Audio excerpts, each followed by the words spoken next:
السلام علیکم۔ آج کی کہانی میری ایک ذہین بادشاہ۔ ایک شخص تھا جس کے پاس بے شمار دھن دولت تھی۔ اس کے 4 بیٹے تھے۔ ایک بار وہ سخت بیمار ہوا۔ بہت علاج کرایا لیکن کوئی فائدہ نہ ہوا۔ جب بچنا محال دیکھا تو سوچا کہ میری جو ملکیت ہے وہ بھی اپنے لڑکوں میں تقسیم کر دوں۔ کہیں ایسا نہ ہو کہ میرے مرنے کے بعد آپس میں لڑ کر جدا ہو جائیں۔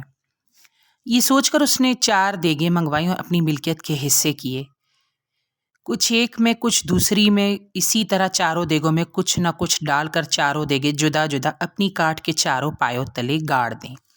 جب سکرات کا وقت آیا تو 4 بیٹوں کو بلا کر کہا، بیٹا، دھن دولت ایسی شے ہے جس کی وجہ سے ہمیشہ خون خرابہ ہوتا ہے۔ میں نے اپنی ساری ملکیت 4 حصوں میں تقسیم کر دی ہے اور 4 حصے الگ الگ اپنی چارپائی کے 4 پایوں کے نیچے دفن کر دیے ہیں۔ میرے لیے تم 4 ہی آنکھوں کے تارے ہو۔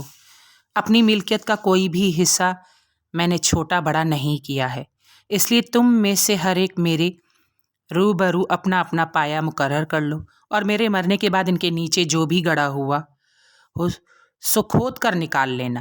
لڑکوں نے باپ کی یہ بات منظور کر لی۔ پھر قرآن دادی کر کے ایک نے اپنا پایا مقرر کر لیا۔ جب سا حکم مر گیا تو 4 بھائیوں نے کاٹ کے اپنے اپنے پائے تلے سے زمین کھودی۔ دھن کی ایک دیگ باہر نکالی۔ دیکھتے کیا ہے کہ ایک دیگ میں ہیرے جواہرات رکھے ہیں، دوسرے سونے سے بھری ہے، تیسری چوتھی میں کچھ بھی نہیں، ایک میں صرف مٹھی بھر مٹی پڑی ہے اور دوسری میں 400 سوکھی ہڈیاں ہیں۔ جن لڑکوں کو ہیرے جواہرات اور سونے کی دیگیں ملی وہ تو بڑے خوش ہوئے، باقی 2 لڑکوں کو جو مٹی اور ہڈیوں کی دیگیں ملی وہ سخت ناراض ہوئے اور بھائیوں سے کہا، اس مٹی اور ہڈیوں کا ہم کیا کریں گے؟ ہم اصل ملکیت سے ضرور حصہ لیں گے۔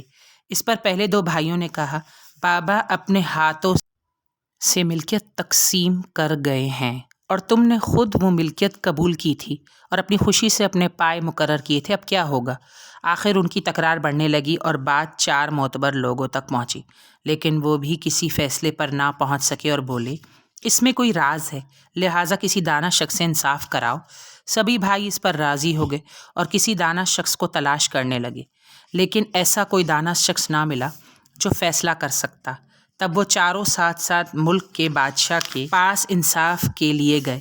بادشاہ ان کی بات سن کر پہلے تو سوچ میں پڑ گیا، لیکن پھر بھید کی گتھی سلجھاتے ہوئے بولا، تمہارے باپ نے بالکل صحیح فیصلہ کیا ہے۔